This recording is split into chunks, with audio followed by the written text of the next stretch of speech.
Are you chatting with a colleague about a Google Slides presentation? Want them to insert a few things into one of your slides? No need to have them back out of the chat to edit.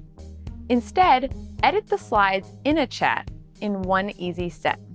I'm Laura Mae Martin, Google's Productivity Advisor, here to show you how to work your space in Google Workspace.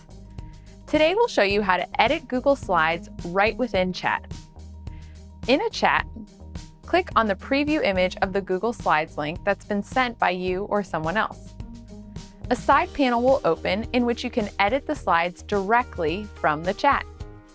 You can continue editing the presentation and chatting simultaneously for seamless communication.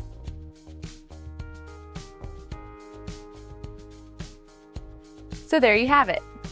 Edit slides within chat in one easy step.